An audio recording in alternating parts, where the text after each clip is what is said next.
Kuwento ni Ignacio. Panahon ng 1975. Lugar ng Capiz. May mga taong sadyang likas ang angking kakayanan at tinatawag nila itong bertudes. Subalit ang ilan sa mga ito ay hindi pa nila alam ang tunay nilang pagkatao.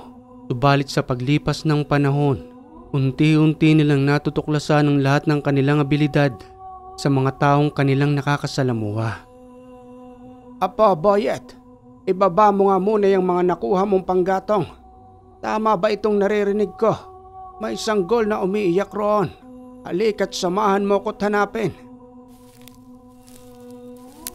Naglakad ang dalawang maglolo patungo sa masukal na damuhan. Subalit bago pa man lamang sila makarating roon, may mga bakas ng dugo silang nadaraanan. Ngunit wala namang katawan ng tao na maaaring pagmula ng dugong iyon. Lolo Isko, dito pong malakas nang gagaling yung iyak ng sanggol. Ang tumpok na damong ito, hindi po kaya tiyanak yan? Walang tiyanak sa oras na ito, Boyet. 8:30 na ng umaga. Malakas ang pakiramdam ko na sanggol yan. Dahan-dahang lumapit ang matandang si Mang Isko at nang buklatin niya ang makapal na damo. Marahan niyang nasipat ang isang sanggol na may pulang telang panyo sa kanyang tabi, pati na rin ang isang medalyon. Sinasabi ko na nga ba, Boyet? Sanggol lang nandirito. Papaanong napunta ang batang ito rito? Patingin nga po, Lo. Oo nga, no? Hindi po kaya tiyanak yan, Lo. Nagpapanggap lang na bata. Kasi nabutan na ng araw dito eh. Tumigil ka nga riyan ng kakasabi ng tiyanak, Boyet. Sanggol ang nasa harapan natin. Nasaan na kaya ang mga magulang nito? At bakit may mga nagkalat na dugo roon? Samantalang buhay na buhay at masiglang sanggol na ito. Dahan-dahang kinuha ng matandang si Mang Isko ang sanggol. Tumigil ito sa kanyang pagiyak nang makaramdam ng init ng mga braso hanggang sa maglakad na ang maglolo pabalik sa kanilang barong-barong. Ibaba mo na ang panggatong na nakuha natin, Rian, Boyet. Kumuha ka ng malinis na damit roon. Papalitan natin ang kasuotan ng batang ito. Sige pulot, kukuha lang po ako. Pero malalaki naman po ang damit natin, Louie. Wala pong magkakasya sa batang yan. Sige na't kumuha ka na. Ako nang bahalang pagkasyahin sa kanyang katawan upang hindi na ginawi ng sanggol na ito. Wala nang ibang pagkakakilanlan ng sanggol maliban sa medalyon at pulang panyo. Eto po, Lo. Damit mo po yan na nakuha ko ron sa may aparador. Salamat, Boyet. May pakiusap ako sa'yo. Maaari bang pakuha roon ng termos? Samahan mo na rin ng maliit na planggana. Dadampihan ko lamang ng maligamgam na tubig ang kanyang katawan upang kahit papano'y makaramdam siya ng init. Tuloy pa rin ang pag-aalala ng matandang si Mang Isko kung sino nga bang tunay na magulang ng batang yun at kung saan ito nanggaling. Paanong napadpad ito sa masukal na damuhan samantalang may kalayuan ito kung saan sila kumukuha ng mga panggatong. Eto na po, Lo. Kumuha na rin po ako ng malamig na tubig para maihalo niyo po dyan sa mainit. Sige na, Boyet, at ako nang bahala rito. Pakiayos mo na lamang yung mga panggatong na nakuha natin. Isalansan mo roon sa may abuhan para pag nagluto tayo ay mainita naman at madaling paliyabin. Sa murang edad ni Boyet ay naaasahan na ito sa kanilang tahanan. Siya nga po pala, isa rin siyang ampon na naulila na sa mga magulang. At dahil sa walang pamilya ang matandang si Mang Isko, kinupkup niya ito na siya nang nag-aruga at nagsilbing magulang. Lo, tapos na po mga gawain ko at nagluluto na rin po ako ng kanin. Salamat, Boyet, sa pag-aasikaso mo. Maaasahan ka na talagang bata ka. Mabuti na lamang sa pagdating ng sanggol na ito. May makakatulong na ako sa pag-aalaga sa bata kung sakaling walang kumuhang magulang sa kanya.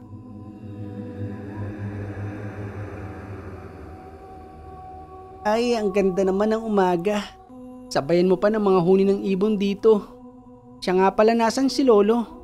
Hindi ko siya napansin sa mahigaan pati na rin yung sanggol. Saan kaya nagpunta yun? Sa umagang yon sa pagsilip ni Boyet sa may bintana, nasipat niyang nandoon sa labas ang kanyang lolo Isko. Dali-dali siyang nagtungo roon habang ang sanggol ay pinasisikatan sa araw. Lolo Isko, ang aga niyo naman pong gumising. Kamusta naman po yung sanggol? Magiging kapatid ko na po ba siya? Hindi ko pa masasabi sa ngayon, Boyet. Baka hanapin pa siya ng kanyang tunay na mga magulang. At kung magkataon man iyon, ibabalik natin siya. At ipagtatanong-tanong ko na rin kung may nawawalang sanggol ba dyan sa kabilang sityo o kaya naman sa kabilang burol para may sauli na natin ang batang ito. Sana po wala nang maghanap sa kanya para magkaroon na ako ng kalaro rito. Siya nga po pala, Lolo, ano po bang kasarian niya? Kasi pinalis niyo ako kahapon kaya hindi ko nakita kung babae ba siya o lalaki. Isa siyang lalaki at kung sakali man na manatili siya rito sa atin, bibinyagan ko siya sa pangalang Ignacio. Kakaiba ang batang ito, Boyet. Hindi siya pangkaraniwan. Papaano pong hindi pangkaraniwan, Lo? Dahil sa panyo at medalyon. Malaki ang posibilidad na nanggaling siya sa pamilya ng mayroong karunungan. Sa kadahilanan ang nakalathala sa panyong iyon ay hindi basta-bastang mga orasyon. Orasyon po, Lo? Tulad po ba yun ang ginagawa ninyo, Lo? Ang pagdarasal po ninyo sa 10 oras ng gabi pati na rin sa umaga? Ganoon po ba yun? Ganoon na nga, Boyet. Itatabi ko ang panyo pati na rin ang medalyon dahil alam kong mahalaga yun para sa kanya balang araw. Sa patuloy na paglipas ng panahon, ipinagbigay alam ng matanda sa barangay, pati na rin sa ibang mga kalapit sityo, gayon din sa kabilang burol, ang patungkol sa sanggol na nasa kanyang poder. Subalit ni Isay walang naghahanap roon na sobra namang ipinag-aalala ng matanda na baka nasawi ang mga magulang nito na marahil itinago ang sanggol upang hindi ito makuha ng kalaban na maaaring pumaslang sa bata.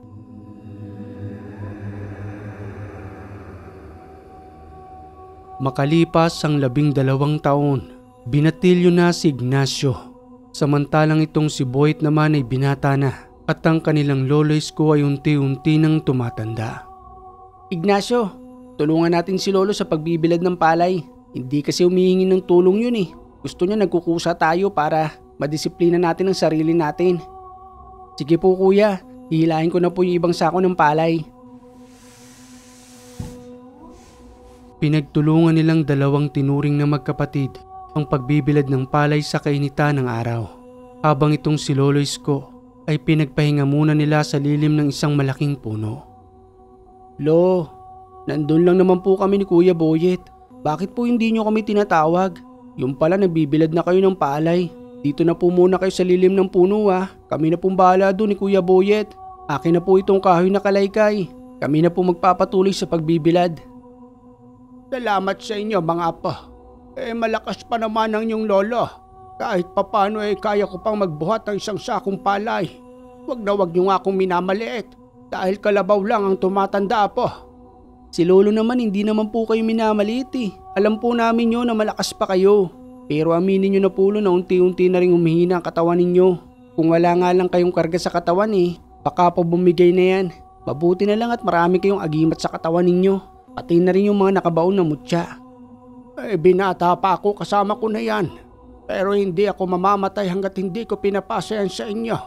Tatanggapin mo ba ang lahat ng ito, apo? Kung sakaling hirap na ang katawan ko at kinakailangan ko ng mamahinga. Bakit naman palagi nyo nang bukang bibig sa akin yan, Lo? Hindi pa naman kayo mamamatay Sabi nyo nga diba kalabaw lang ang tumatanda. Sige na pulot, magbibilad na po ko ng palay. Baka po kasi umulan pa Dagling napaw po ang matanda sa isang lilim ng malaking punong akasya. Samantalang ang dalawa naman ay abala na sa pagbibilad ng palay. Subalit sa hindi inaasahan, sa gitna ng init ng araw, biglang nagkaroon ng malakas na kulog na sinabayan pa ng kidlat at biglang pagbuhos ng malakas na ulan. Ano ba yan, Kuya Boyet? Kanina lang sobrang init. Tapos ngayon bigla namang umulan. Ano bang nangyayari sa panahon natin ngayon? Hindi ko rin alam, Ignacio Isaayos na lang kagad natin ang mga palay para hindi mabasa ang mga ito. Ngunit habang abala sila sa pagsasaayos ng palay, napalingon si Ignacio sa matanda sa may lilim ng puno. Nakahilata na ito roon, kaya naman iniwan na ng dalawang lahat ng palay upang dali-daling magtungo sa kinahihigaan ng matanda. Lolo Isko, ano pong nangyari sa'yo? Ignacio, kunin mo yung tubig na nandoon sa may baunan. Painumin natin si Lolo. Habang patuloy ang pagbuhos ng malakas na ulan, pinagtulungan nilang dalawa na buhati ng matanda hanggang sa makarating sa kanilang barong-barong na tahanan. Inihiga nila ito sa may sahig hanggang sa maya-maya pa. Bakit naman umiiyak kayong dalawa riyan? Ano bang nangyayari sa inyo? At bakit nandirito na ako sa loob ng ating tahanan? Kamusta ang pinapatuyo nating palay roon?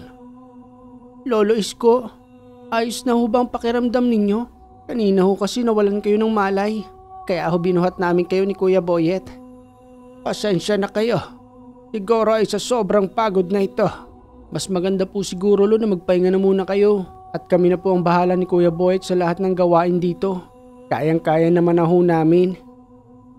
Makalipas pa ang ilang taon, lubusan ang nagbinata itong si Ignacio. Samantalang ang matandang Cisco ay nananatili pa ring buhay dahil sa lahat ng kanyang karga na magmula pa lamang sa kanyang kabinataan ay nandudo na sa kanyang katawan. Halika nga rito, Ignacio. Alam mo naman na siguro na isa kang ampon. Kayong dalawa ng Kuya Boyet mo. Maipagkakaloob ako sa iyo. Subalit ito'y nagmula pa sa iyong mga ninuno. Hindi ako nagkakamali roon. Dahil nang makita ka namin ni Boyet, nandodo na ito sa iyong tabi. Ang pulang telang kargado ng orasyon, pati na rin ang iyong medalyon. Sigurado ho ba kayo, na nanggaling ho yan sa kanila? Nasisiguro ko po.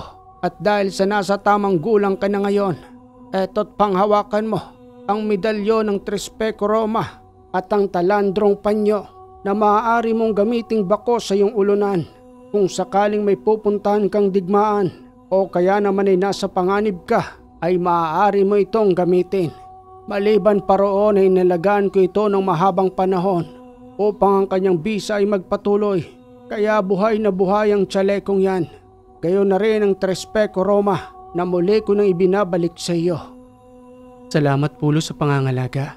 Para sa naman pong tungkod na ito at libreta? Mapapansin mo sa iyong mga mata na normal na tungkod lamang yan. Subalit sa mga mata ng elemento, pati na rin ang masasamang nilalang. Yaan ay isang kumikinang at matalim na espada. Sigurado ka, Ulo? 100% sigurado dahil ako mismo ang gumagamit niyan. Ang tawag riyan ay kahoy ng alitagtag. Mahabang kwentong pinagmulan niyan at ang iba pa nga ay ginagawa itong cross na kwentas bilang pangontra sa lahat ng anumang elemento dahil sa nagliliwanag ito sa kanilang paningin na kanila namang sobrang ikinakatakot. Paano po itong libreta? Pag-aralan mo iho ang libretang yan. Nakikita ko sa iyong isa kang bertudes. Mas madali mo itong matututunan at madaling mapapagana ang mga orasyon gamit ang libretang yan. Mabuti nang habang malakas pa ako ay naibabalik ko na sa iyo ang dapat ay sa iyo.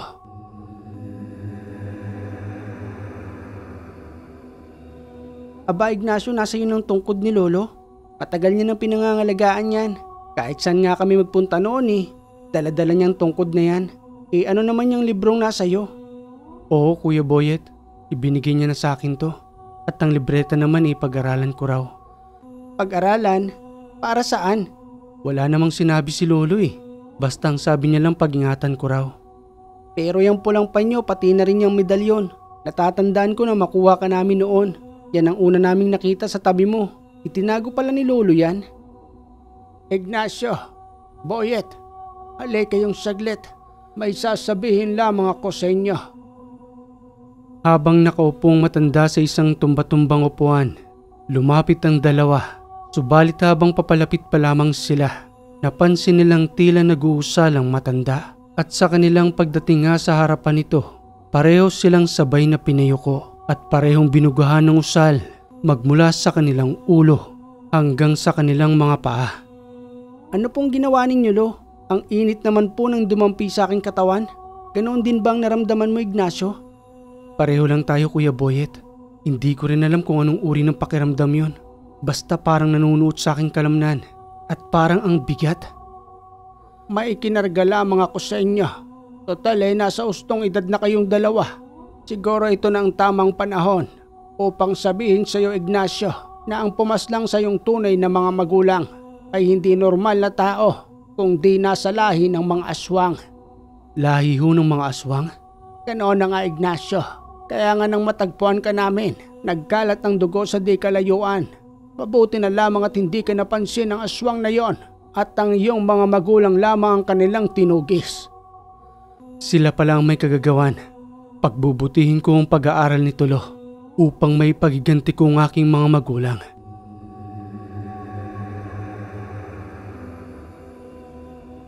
Sabay na nag-aral sa isang libretang parehong ampon. Subalit itong si Ignacio ay mas mabilis na nakakapagpagana ng mga orasyon dahil sa pagiging Bertudes. Pagkalipas ng 6 na buwan, isang gabi, habang nandoon sila sa bukid, inabutan na ng takip silim dahil sa pakikiramay sa namayapang kakilala. Maupo po muna kayo. Salamat naman at nakarating kayo sa aming bahay. Salamat sa inyong pakikiramay ha. Wala pong anuman yun, Aling Lourdes. Ano nga po palang kinamatay niya?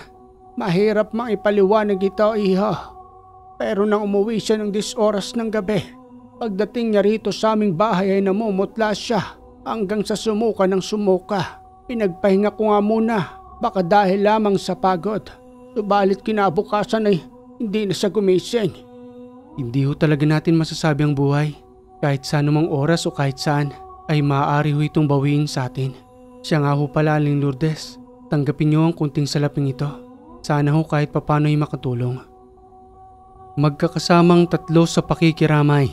Subalit sa 10 oras ng gabi nang umalis na sila roon, may narinig silang pagaspas ng mga pakpak na para bang nagmamatsyag lamang ito sa kanila at paikot-ikot sa kanilang dinaraanan. Ignacio, Boyet, naririnig niyo ba ang kanina pang sunod ng sunod sa atin? Dala mo ba ang tungkod mo, Ignacio? Nandito sa aking likuran. Magagamit mo yan ngayon. Makakatikim ng matinding hagupit ang nilalang na yan. Siguro ay nanggaling ito sa lamay at sumunod pa sa atin. Ay nako, mabibilang ka sa napaslang ng tungkod na yan kapag nagkamali kang lumapit. Lo, mukha nga pong palapit ng palapit sa atin eh. Hindi niya yata tayo nakikilala. Ikaw na bang bahala sa kanya, Ignacio? O pagpapraktis sa nating dalawa?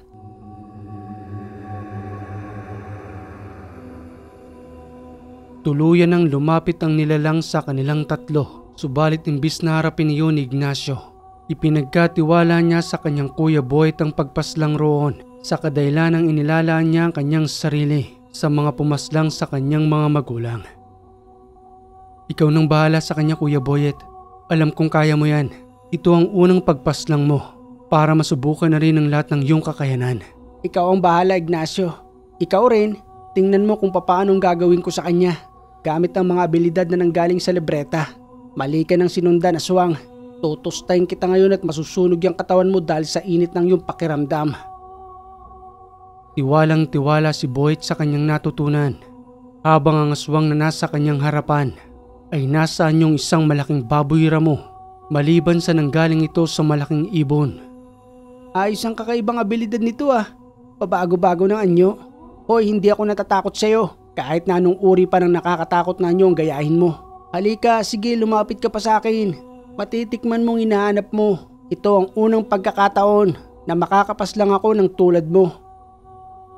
Maya-maya pa sa ilang minutong nakalipas, gamit lamang ang mga orasyon, pinaslang ni Boyet ang nilalang hanggang sa magkikisay ito na para bang may malakas na boltahe ng kuryenteng dumaloy sa kanyang katawan hanggang sa huminto na ito sa kanyang pangingisay na ikinatuwa naman ni Boyet dahil gumana ang kanyang pamamaraan sa paggamit ng mga buhay na salita. Ano ka ngayon? Isang malakas na boltaheng hindi kinaya ng iyong katawan. Pasensya ka na ha. Ako pa lang ang nakalaban mo. Paano na lang ang kapatid kong si Ignacio? Baka magkaluray-luray pa ang katawan mo dahil sa kanya. Iwanan na natin ang katawang yan. Magiging abo rin naman yan bukas kapag ka nasikatan ng araw. Sige na't halina kayo. Lalo pang lumalalim ang gabi.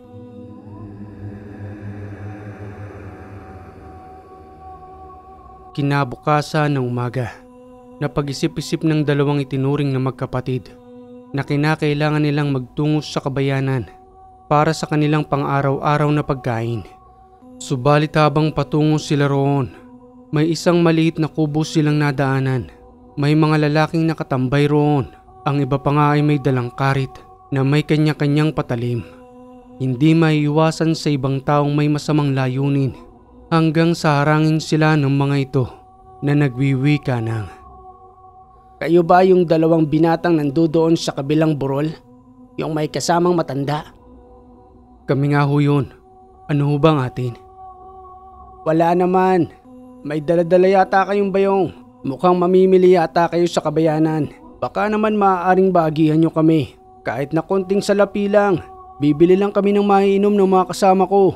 Nanunuyo na kasing lalamunan eh. Kinakailangan na ng alak. Pasensya na po kung sino man kayo. Pero sakto lang po yung dala naming pera. Di pagkasyahin nyo. Ang mahalaga magkaroon kami. Sige na. Mamaya dito rin kayo daraan. Huwag nyo nang hintayin na magalit pa ako. Pang-alak lang naman ang hiningi ko sa inyo eh. At sa pagkakataong yun ay nakapagbitaw ng mabigat na salita itong si Boyet.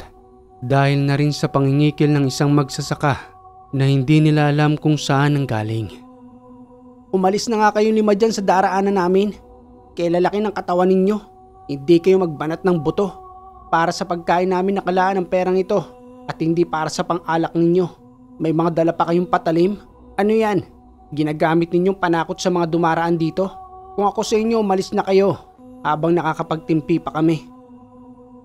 Aba, mukhang matabil ang dila ng isang ito. Sa totoo lang ay taga rito kami. Subalit matagal din kaming nawala. Dahil na rin sa ilang taong nakalipas na natapos ng misyon namin sa lugar na ito. Sige, pagbibigyan namin kayong dumaan. Dahil na rin parang ang tatapang ninyo. Yan ang gusto naming ugali. Sumunod na lamang ng tingin ng 5 lalaki sa kanila. Subalit hindi nagpatinag ang 2 itinuring na magkapatid. Tumitig rin sila ng masama sa 5 iyon hanggang sa lubusan ng makalayo. May napapansin ka ba sa 5 yun, Ignacio? Kakaiba ang pakiramdam ko sa kanila. Para silang mga demonyo sa aking paningin. Ikaw, ano bang napapansin mo? Pareho lang tayo, Kuya Boyet. Pero habang wala silang ginagawang masama sa atin, hindi natin sila maaaring galawin. Sa tagal ng panahon na dumadaan tayo roon, ngayon ko lang sila nakita na para bang hindi naman sila naninirahan dito. Sabi nga nung isang umarang sa atin, di ba? Matagal na panahon daw silang nawala rito. Siguro pabalik-balik sila kung saan man sila dalahin ng panahon. Nagpatuloy na lamang sa paglalakad ang 2 hanggang sa lubusang makarating sa kabayanan. Eto, Ignacio, paborito ni Lolo. Kunin na natin to. Pati yun oh. Bilihan na rin natin ng tsinelas si Lolo. Sira-sira ng tsinelas nun eh. Nilagyan na nga lang niya ng kawad para lang magamit pa. Putol na yung pinagkakapitan sa hinlalaki ng kanyang paa. Hanggang ngayon pinagtsatsagaan niya pa rin gamitin. Sige, kunin na natin to, Kuya Boyet. Matutuwa nito si Lolo. Matapos nilang makapamili ng lahat ng kanilang kailangan, ang iniisip ng 2 ay baka nandudoon pa rin ng 5 kalalakihang yun na muli nilang matsyempuhan sa kanilang paglalakad. Ngunit laking pasalamat nila na wala na ang mga ito sa may kubo kung saan tumatambay ang 5 kalalakihang yun. Pabuti naman at wala na sila dito, Ignacio. Dahil kapag hindi talaga ako nakapagtimpi sa kanila, makakatikim sila sa atin. Bumaba silang mga yan sa panglabas na anyo. Akala siguro may hina tayong tao. Hindi pa nila tayo nasusubukan. Kapag nagkamali sila at nagbitaw ko ng mga salita ay mangingisay sila sa kanilang kinatatayuan. Hayaan na natin, Kuya Boyet. Wala lang siguro silang magawa. Ito yung pagsubok sa atin, Ignacio. Kapag meron kang karga sa iyong katawan, napakainit at madali akong matukso para magalit. Yun nga lang talagang disiplina ang kailangan. Kasi kapag tayo ang kinontrol ng mga gamit natin, tayo rin ang mapapariwara. Imbis na nasa puting kaalaman tayo, paliligaw tayo ng landas na mapupunta sa maling gawain. Kaya minsan napapaisip din ako kung ako pa ba yung nagsasalita o hindi na. Habaan mo lang pasensya mo. Nakadepende naman yan kung saan natin gagamitin. Para yung isang baril na itututok mo lang sa masasamang tao para kalabitin. Maya-maya pa sa muli nilang pagbabalik. Lolo Isko, sana ho ay matuwa kayo. Ito ho para sa inyo. Aba, ay bakit pa kayo gumastos para sa aking tsinelas? Ayos pa naman itong ginagamit ko. Sira-sira na ho yan, Lo. Abay, palitan nyo na ho yan. Sige na, sukatin nyo na. Kaming dalawang pumili niya ni Ignacio. Salamat sa inyong dalawa. Tatabi ko lamang itong luma. Magagamit ko pa ito. Lalo na kapag umakyat tayo ng bukid. Gamitin na lang ho nating pangsigayan, Lo. Malapit na rin nung mabutas yan, oh. Manipis na yung sa may parting sakong. Nagkakaroon na nga ng hugis mata. Kunting-kunti na lang mabubutas na. Aba, itong mga batang ito. Mabuti ngayon at nakakabili kayo kaagad ng tsinelas. Samantalang nung panahon namin noon, nang nasa puder pa ako na aking mga magulang, bago kami magkaroon ng tsinelas noon kailangan talaga naming magsumikap at mapapalo kami ng aming itay at inay kapag ka nasira kaagad. Kaya nga minsan noon tinatago ko na lamang ang tsinelas ko at nagpapaan na lamang ako para lamang hindi masira. Nakakatuwa naman ho yung karanasan ninyo, Lo.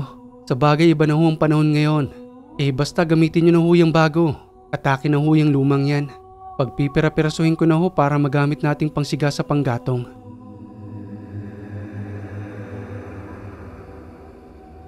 Sa paglipas ng ilang araw, ang tahimik na buhay ng tatlong maglolo nagkaroon ito ng bakas ng pag-alala nang muli silang magawi sa lugar kung saan natagpuan si Ignacio. Ignacio, sa lugar na ito, dito ka namin natagpuan ni Boyet. Subalit umaga nang makita ka namin noon.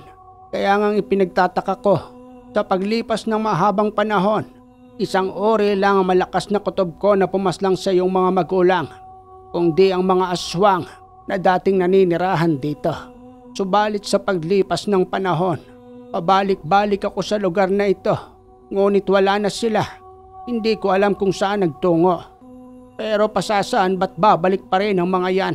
Makakapaghiganti pa rin tayo, Ignacio, para sa iyong mga magulang. Kuya Boyet, hindi kaya sila yung nakasalubungan natin noong nakaraang araw? Pero ang babata pa nila, imposibleng sila yon. Mahabang panahon na rin ang nakalipas.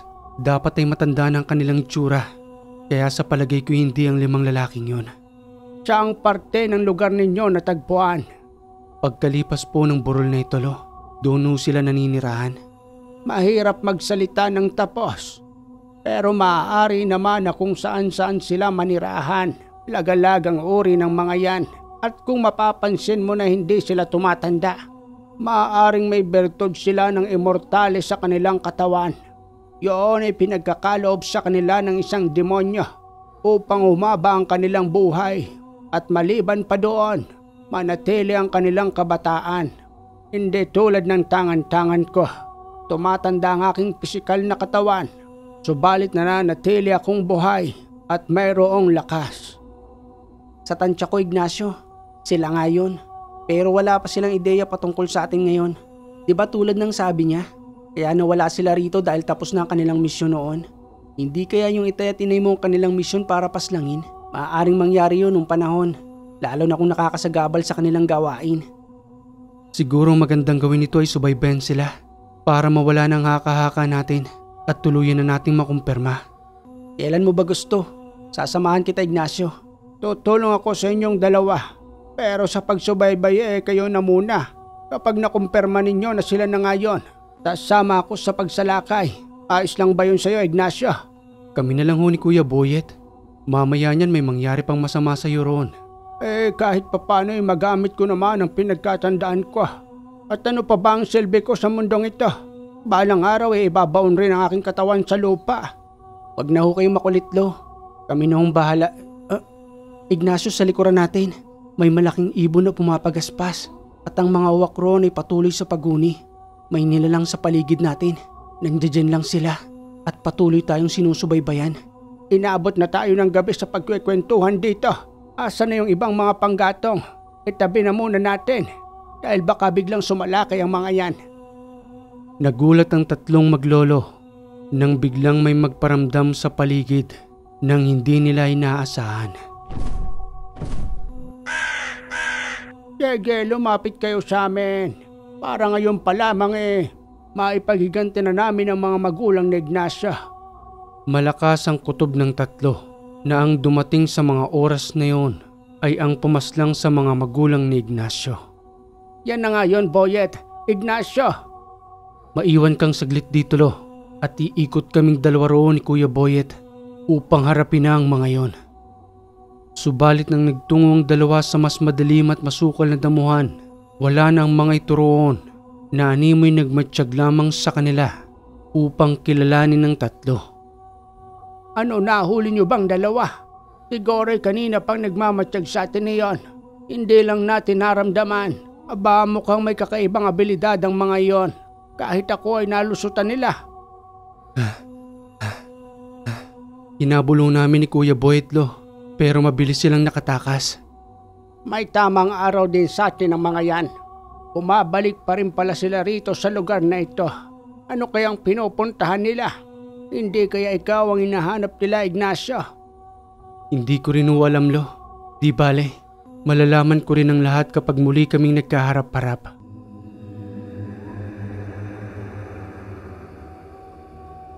Nandito na tayo sa bahay. Sige na't ibaba na ninyo riyan ang mga panggatong. At sa ilang oras na nakalipas, matapos nilang kumain ng gabihan, tulala itong si Ignacio habang nakatitig sa kalangitan na tinitingnan ng mga bituin, gayon na rin ang liwanag ng buwan. Oy kapatid Ignacio, alam ko na iniisip mo. Kahit ba hindi naman tayo tunay na magkadugo isa ako sa nag-alaga sa'yo at kilala ko na ang ugali mo. Iniisip mo ba ang tunay mo mga magulang? Kaya ka nagkakaganyan ngayon? Ganoon na nga Kuya Boyet. Siguro kung hindi pinaslang ng mga aswang na yun ang mga magulang ko, sana hanggang ngayon kasama ko pa rin sila at masaya kaming namumuhay. May punto ka dyan Ignacio, pero sa tingin ko inamumuhian ng mga aswang na yun ang mga magulang mo, kaya pinaslang nila. Siguro parehong manggagamot ang mga magulang mo at dahil sa dami ng nakakabangga nila nasagasaan nila ang grupong yan. Pero ang tanong sa aking isipan, paano napaslang ang mga magulang mo kung manggagamot sila? Basta magmatsyag na lang tayo Kuya Boyet. Bukas na bukas rin ng umaga, magtutungo tayo sa lugar nila. Maya-maya pa'y sabay na natulog ang dalawa. Subalit itong si Ignacio ay nakaranas ng matinding panaginip na tumutungkol sa kanyang mga magulang. Inay! Itay! Inay! Itay! Ignacio, gumising ka nga dyan. Uy! Nananaginip ka! Kanina ka pang sigaw ng sigaw Sandali lang at kukuha ko ng isang basong tubig. Matapos mapainom ng isang basong tubig itong si Ignacio, patuloy ang pagdaloy ng pawis sa kanyang muka at isinalaysay nito kay Boyet ang lahat ng kanyang nakita sa panaginip. Kuya Boyet, nagpakita sa aking panaginip si Inay at Itay. Subalit humihingi sila ng tulong sa mga oras na yun. Awang-awa ko sa kanila dahil sa pagdanak ng dugo sa kanilang katawan sa ginagawa sa kanila ng mga nilalang na yon. Uminahon ka na Ignacio. Pasasaan ba't matutuwa rin ang mga magulang mo sa'yo kapag naipagiganti na natin sila? Huwag kang mag-alala dahil hindi kita pababayaan. Nandito ako lagi sa likuran mo hanggang sa lubusan natin silang malipol. Kinaumagahan sa pagtiktilawak ng alaga nilang manok. Sabay na gumising ang dalawang itinuring na magkapatid at nang matapos nilang makapagalmusal, naganda ang mga ito at kinuha ang kanilang mga gamit. Mag-iingat kayong dalawa sa inyong pupuntahan at ang lahat ng itinuro ko'y gamitin ninyo upang lipolin ng masasama, lalo na ang pumaslang sa iyong mga magulang Ignacio. Salamat po sa lahat ng inyong gabay Lolo Isko. Sige ho, talis na ho kami ni Kuya Boyet. Daladala ni Ignacio ang kahoy na patpat sa kanyang likuran, habang itong si Boyet naman ay tiwala sa lahat ng kanyang mga kaalaman, gamit lamang ang mga buhay na salita na maaari niyang gamitin sa mga nilalang. Kuya Boyet, nandirito na tayo. Sa palagay ko yan ang tahanan nila. Maghintay pa tayo ng ilang oras. Baka sakaling may lumabas sa tahanan yan. Subalit sa ilang oras na paghihintay, habang nakakubli sa makapal na kugon, niwala man lamang silang namamataan na lumalabas sa tahanang yon. Sa tingin ko Ignacio, walang tao sa loob ng bahay na yan. Puntahan na natin ang pintuan, sa pilitan nating buksan, at kung sakaling nandyan man sila sa loob, harap-harapan na natin silang paslangin kahit na nasaan yung tao pa sila sa mga oras na ito. Tumayo ang dalawa sa pagkakakublay sa may kugunan at nagtungo sa may pintuan ng tahanan. Sabay sipa ni Ignacio hanggang sa bumulaga sa kanilang masangsang na amoy na nanggagaling sa loob ng tahanan. Ang lansat ang baho ng amoy, Ignacio.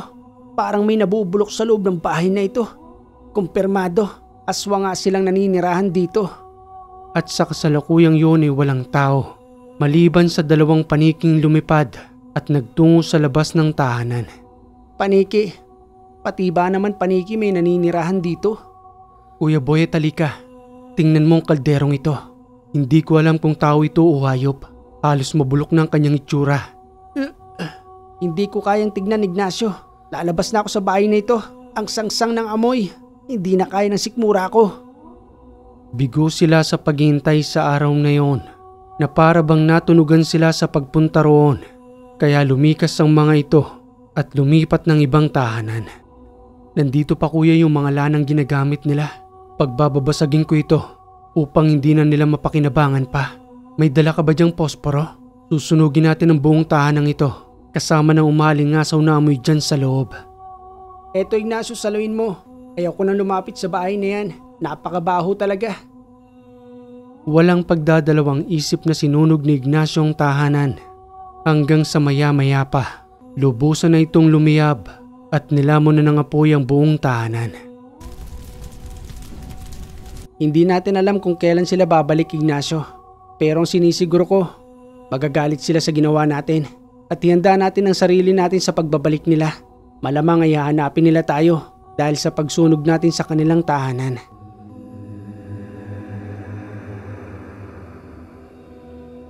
Makalipas ang 2 linggo, tahimik pa rin naman silang namumuhay roon at wala ni kahit na anumang bakas na panggugulo sa tahanan nila Ignacio. Hindi kaya umalis na naman ang mga yan at tinabandona na ang kanilang tahanan. Tulad ng kanilang gawain, babalik lamang sila makalipas ang ilang taon. Hindi po maaari yun, Lo. Isang beses ko na silang nakaharap at kung alam ko lang ng mga oras na yon na silang pumaslang sa aking mga magulang, siguro hindi na ako nagaksaya ng panahon upang muli silang makalis rito. Pero wag tayong magpakakampante kasi baka nandyan lamang sila at patuloy lamang tayong pinakikiramdaman. Alam mo namang traidor ang mga yan. Hindi lumalaban ng harap-harapan. Palipasin na muna natin ang araw, Ignacio. Total wala naman sila rito sa ngayon. Magbilad na lang muna tayo ng mga naani nating bagong palay. Para naman may maibenta tayo at pambili ng mga pagkain dito. Huwag ka mag-alala. Pasusupil din natin ang mga yan at makakahanap tayo ng tiyempo para sa kanila. Muli na lamang nagbilad ng ilan pang natitirang inaning palay. Gamit ang kalaykay na kahoy, pinagtulungan ng 2 itinuring na magkapatid ang pagbibilad roon. Kuya Boyet, paano kung hindi na sila bumalik? Maghihintay na naman ako ng ilang taon sa kanila. Binata na ako ngayon. Napakatagal na panahon ng lumipas. Tatapatin kita, Ignacio. Kahit ako hindi ko alam ang sagot dyan sa tanong mo. Ang gagawin lang talaga natin ay maghintay. Walang iba kung di ganun lang. Dapat pala hindi na sila bumalik rito. Para hindi na nagulo ang isipan mo na kahit na may kaalaman tayo na ganito, normal lamang tayong namumuhay at pang sariling pag-iingat lamang ang kaalaman natin. Pero nang makita mo sila at nang malaman mo na silang ang pumaslang sa iyong mga magulang, nagulo ng isipan mo sa kagustuhan mong muling makaganti. Siguro'y maunawaan mo, kuya, kung ikaw ang nasa sitwasyon ko. Sige na kapatid Ignacio, alam kong pinagdadaanan mo. Inakbayan na lamang ni Boyet itong si Ignacio.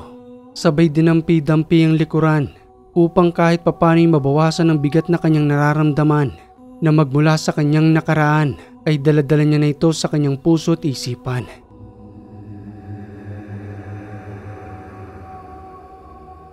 Kinagabihan ay nagpaalam siya kay Lolo Isko, pati na rin kay Boyet upang magtungo sa lugar kung saan siya natagpuan ng matanda. May daladala itong kandila para sa kanyang pag-aalay ng dasal sa mga namayapa niyang magulang. Boyet, samahan mo itong si Ignacio. Bakit kasi sa 10 oras pa ng gabi? Pwede ka namang magtungo roon sa kinabukasan na umaga. Alanganing oras na ito, Ignacio. Nagbabaka sakali na rin, Hulo. Malay natin bumalik pa sila roon at handang-handa na akong harapin sila. Pagbabayaran nilang kalapastangan ng ginawa nila sa aking mga magulang.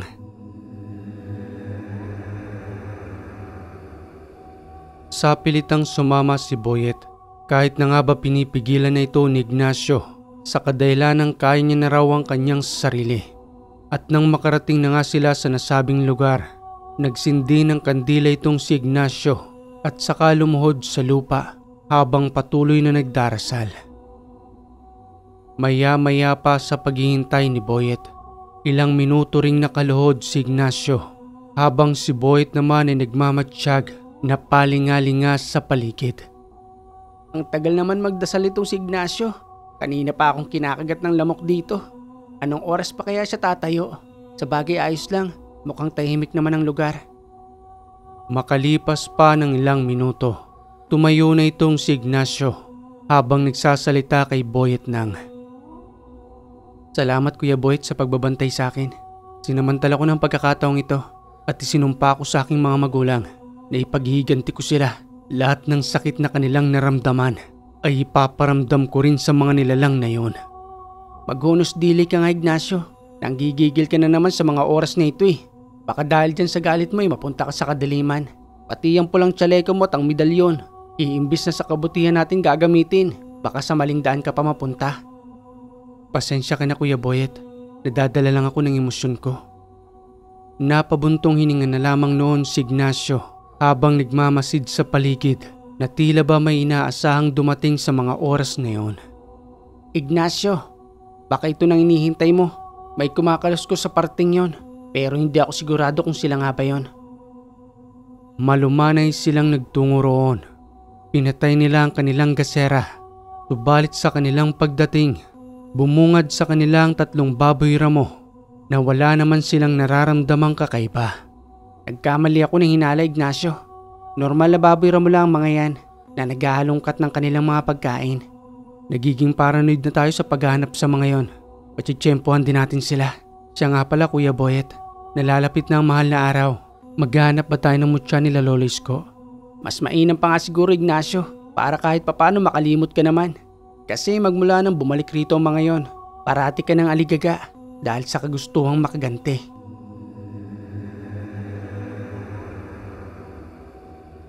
Makalipas ang 9 na araw, dumating na nga ang araw ng Semana Santa. Nagpasyang 3 na maghanap ng mutya. At kahit naiika-ika na nga itong si Lolo Isko, sumama pa rin ito sa kanila na may daladalang pag-asang makakakita sila ng mutya sa araw ng Biyernes Santo. Magtutungo tayo roon sa kabilang burol. May batis roon at sa kalawakan ng batis na yon, maraming mga elementong naglalaro at minsan ang mga kagamitan nilang mutya ay naiiwanan nila sa muli nilang pagbabalik sa tahanan. Mukhang exciting yung sinasabi mo Lo. Pero ang tanong may makuha kaya tayo? Susubukan natin. Paano tayo makakakuha kung nandito lamang tayo? May minsan lang dumating ang araw ng Biyernes Santo. At ang araw na ito, nagsisipaglabasan ng mga elemento upang maglaro. Matapos nilang makapagalmusal ng umagahan, dagli na rin silang nagtungo roon sa nasabing batis. At nang makarating na nga silang 3, may kalakasan ng agos ng tubig na dumadaloy sa batis na iyon. Lolo Isko, paano ho tayo maghanap dito? Medyo malaki ho yung tubig Ano ka ba Boyet? Gamitin mo yung usal na binigay ko sa inyo. Hindi yung puro pagsasalita mo ang ginagamit mo. Matapos mong sambitin ang usal, 3 beses kayong papadyak sa lupa upang ang lugar na ito ay magkaroon ng selyado. At ang pamamaraan ding yon ay paghingi ng permiso sa mga elemento. Nakakatuwa naman po pala ito Lo. Itong unang pagkakataon ng paghahanap ko ng mutya. Ikaw ba Ignacio? Nasisiyahan ka ba sa gagawin natin? Oo naman Kuya Boyet. Para magkaroon tayo ng mga bagong alaga. Sana nga may makita tayo. Nagpatuloy sila sa paghahanap sa gilid ng batis hanggang sa itong si Ignacio ay natungo sa dulong bahagi na may malalaking kakahuyan. Kanino kayang boses yung naririnig ko? May mahinahong boses na kumakanta, pero wala naman akong makitang tao. Isa pa kaming 3 lang nandirito. Si Lolo ay nanduroon, samantalang si Kuya Boyet naman ay nandudoon sa kabila. Kakaiba rin ang hanging dumadaloy, napakalamig, at tila ba nanggagaling sa malalaking punong ito. Sino po ang nandiriyan? May ibang tao po ba rito? At dahil sa walang sumasagot sa mga tanong ni Ignacio, nagpatuloy na lamang siya sa kanyang paghahanap hanggang sa kanyang mapansin na pabalik-balik lamang siya sa malalaking punong yon. Hindi na tamang nangyayari sa akin at hindi ko na rin masipat si Lolo at Kuya Boyet. Sino ho bang nandirito at bakit ginagawa mo ito sa akin? Magpakita ka.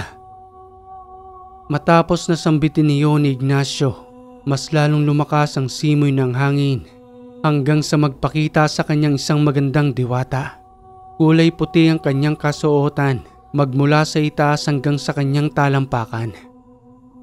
Isa ka bang diwata? Isa nga akong diwata. Diwata ng hangin. Ikaw ang kumuha ng aking atensyon, kaya nandito ako ngayon sa iyong harapan. Pagpasensyahan mo na ang ginawa ko dahil paikot-ikot ka lamang rito. Kung hindi ko gagawin yon, hindi ko rin mapupukaw ang iyong atensyon. Anong pangalan mo? At bakit nagpakita ka sa akin? Patid ko may malalim kang suliranin at isa ako sa makakatulong sa iyo. Papaano mong nalaman ang nasa aking isipan? Kagad mo naman yata nakakalimutan na isa akong diwata. May kakayanan akong basahin ang nasa iyong isipan sa pamamagitan lamang ng bugso ng hangin. Pati na rin ang nasa iyong damdamin na matagal mo nang kinikimkim noon pa man. Kung magiging kaibigan mo ako, tutulungan kitang mahanap ang makakapagbigay ng katahimikan sa iyong isipan. Tawagin mo ko sa pangalang Luna at kapag kailangan mo aking tulong, tanggapin mo ang ginintuang singsing na ito. Yan ang magsisilbing koneksyon natin bilang bagong magkaibigan. Sigurado ka ba? Nasan ka na, Luna? Bakit bigla namang nawala yon? Matapos kong tanggapin ang singsing na ito, totoo kayang sinasabi niya na matutulungan niya ako sa aking suliranin? Ignacio, kanina pa kami hanap sa iyo. Nandiyan ka lang pala sa likod ng puno. Ano bang ginagawa mo riyan? May nakita ka na bang mutya? Nakatambay ka lang pala niyan, Ignacio eh. Eto't may nakuha na akong mutya oh. Pati nga si Lolo meron na rin. Mutya ng bulalakaw nakuha ko. Samantalang kay Lolo naman kaloob ng kapre. Ito ang ibinigay sa akin, Lo. Isang ginintuang singsing. Aba, kung hindi ako nagkakamali, pinagkaloob yan sa'yo ng isang diwata. Diwata ng hangin. Tama ho kayo, Lo. Siya nga ho. At ang sabi niya sa akin ay makikipagtulungan daw ho siya. Makikipagtulungan saan? Sa paghahanap po sa pamaslang sa aking mga magulang. Mabuti naman kung gayon. May kabutihang loob talaga ang mga diwatang yan. Kapag ginusto nilang tumulong, sila na mismo magpapakita sa iyo at kusang magbibigay ng gamit. Gusto nyo pa bang ipagpatuloy ang paghahanap? O magpapahinga na muna tayo at kakain? Kumain na muna tayo, Lo. Gutom na rin ako eh. At ang bigat na ng baon na daladala natin dito sa aking bag. Kainin na natin to. Total malapit na rin naman ang tanghalian. Sigat magpahinga na muna tayo rito. Basta yung mga pinagkainan natin, wag nating itatapon na kung saan-saan. Magagalit ang mga elementong naninirahan dito.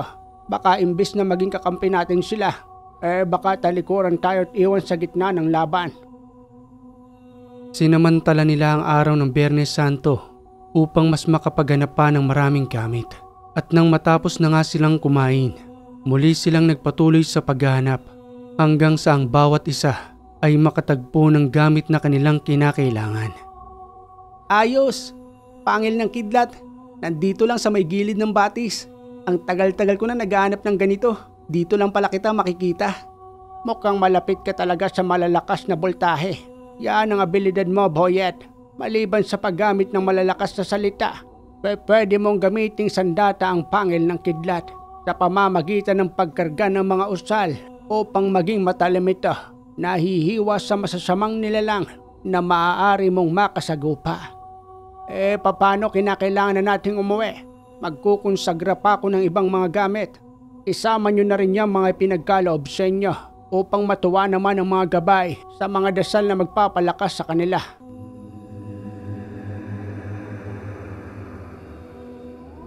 Makalipas ang araw ng Biyernes Santo, mas lalong nadagdagan ang kanilang kakayanan dahil sa mga mutya na ipinagkaloob sa kanila ng mga elementong naninirahan malapit sa batis. Kinagabihan, may isang lalaking naligaw sa kanilang tahanan. Nagmamadali itong kumatok hanggang sa pagbuksan ni Ignacio. Subalit ang lalaking yon ay nagtamo ng kalmot sa kanyang katawan habang patuloy ang pagdanak ng dugo. Ano hong nangyari sa iyo, Manggari? Halika at pumasok sa loob ng bahay. Bakit ka duguan, Gary? Kilala ko ang kalmot na yan. Hindi yan normal. Aswang ba ang sumalakay sa iyo? Pasensya na po kayo kung naabala ko po kayo rito. Ito lang po ang tahanang malapit sa aking napagdaanan. Tama po kayo sa inyong hiniisip. Aswang nga po ang umatake sa akin. Boyet, pakikuha yung langis dyan. Kinakailangang maagapan ang kalmot nito dahil baka hinaluan ng laway ng aswang. Maaari kang mayanggaw, Gary, kahit sa pamamagitan lamang ng kalmot ng mga nilalang na yon.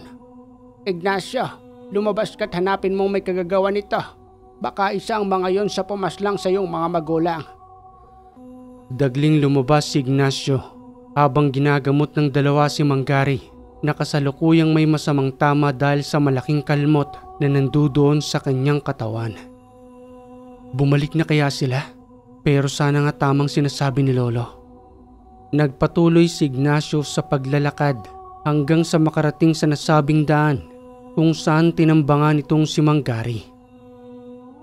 Mukhang tahimik naman ang lugar pero may kadiliman ng paligid.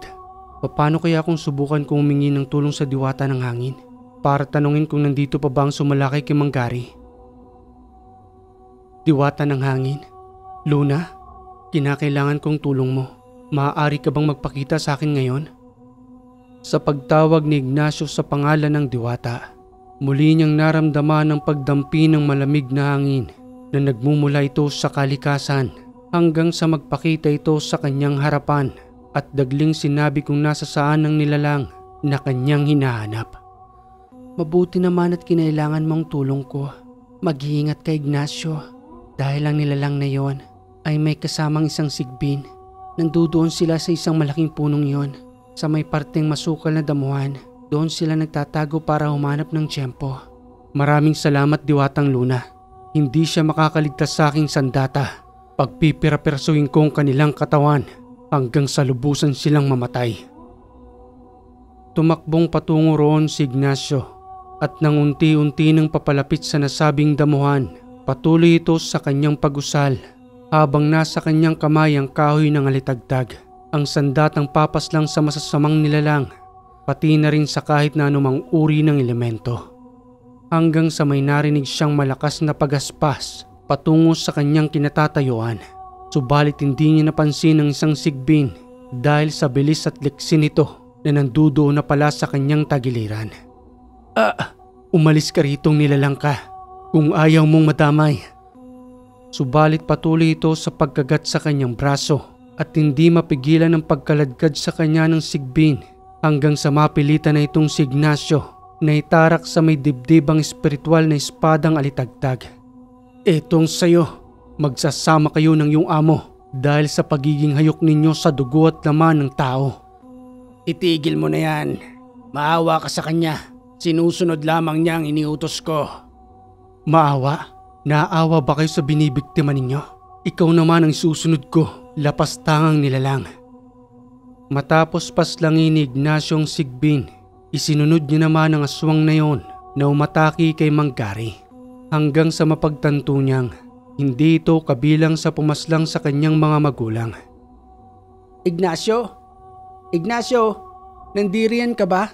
Nandito ko, Kuya Boyet. Bakit nakaupo ka pa rin dyan? Napaslang mo na pala umatake kay Manggari at may kasama pang sigbin.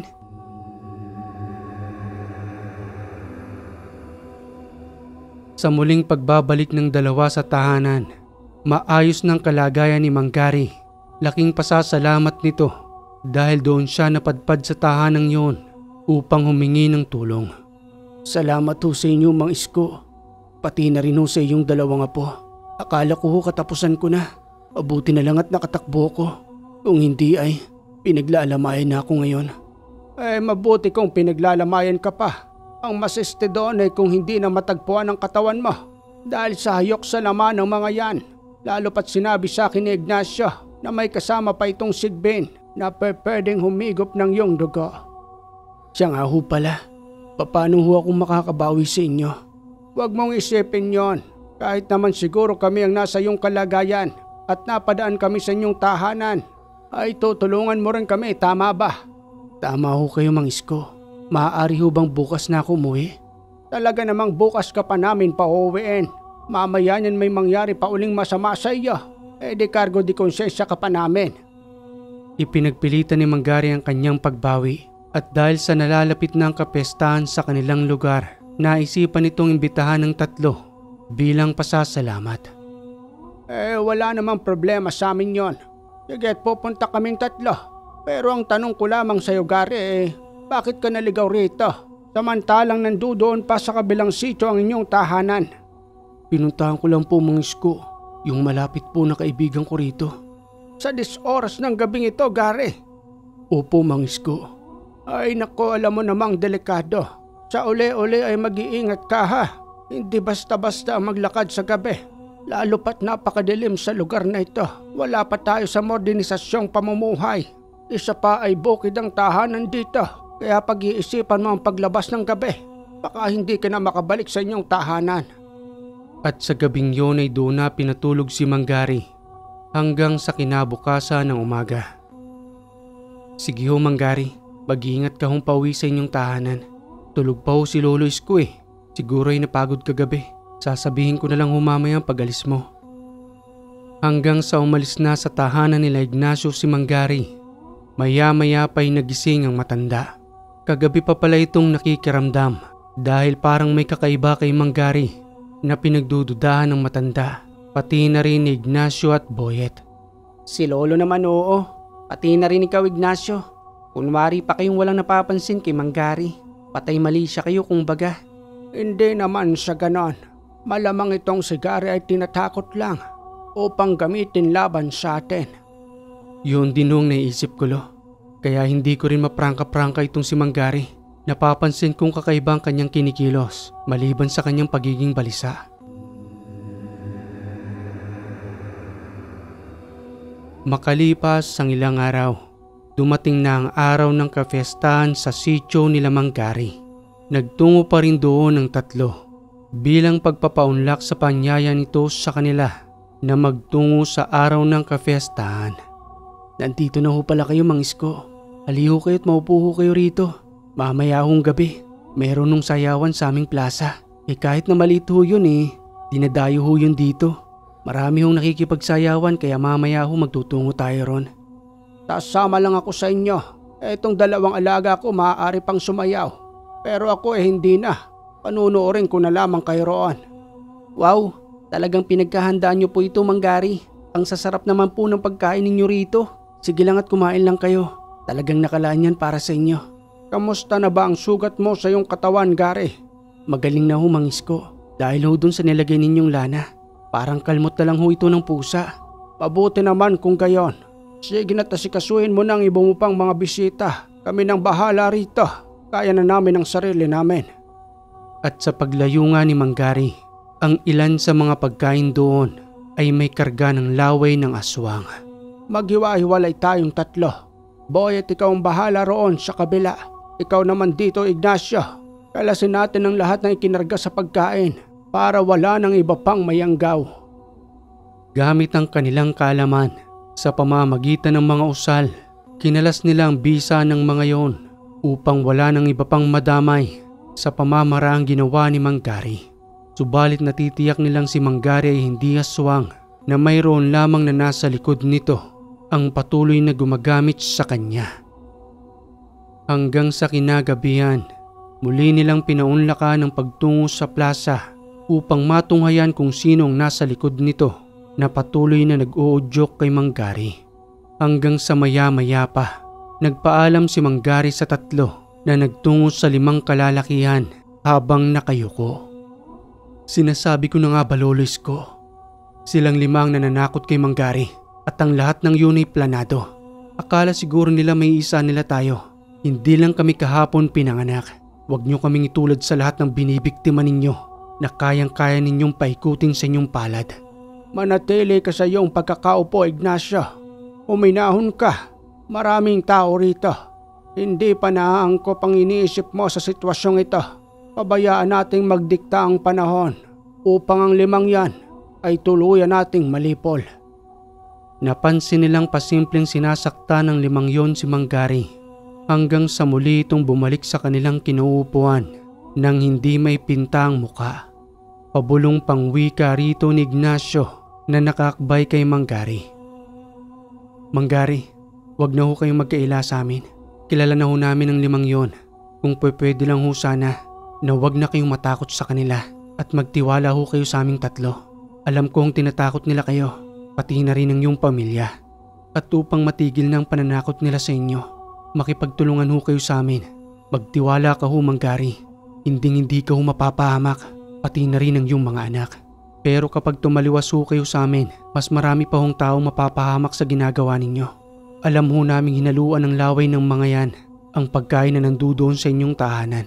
Pero gumawa ho kami ng paraan para doon upang wala nang iba pang maapektuhang tao. Dahil sa mga sinabing yun ni Ignacio, bigla na lamang humagulhol sa pagiyak itong si Mang Gary na pinagsisisihan ng lahat ng kanyang nagawa.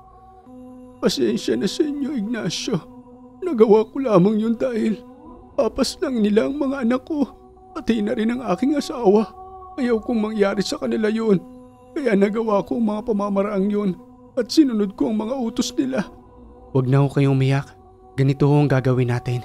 Pagkatapos ho ng tugtugang ito ng tambol, pati na rin ang manunugtog ng gitara, lalabas ho tayo sa loob ng plasang ito upang sundan nila tayo roon. At pagkatapos ho noon, tumakbo na ho kayong papalayo at magkubli. Kami na ho ang bahala sa 5 yan. Madali nga nilang isinagawa iyon. Nagtaka ang 5 aswang at nang makalabas na nga sila sa kasiyahan, dagliring tumayo ang 5 at sumunod sa labas ng plaza.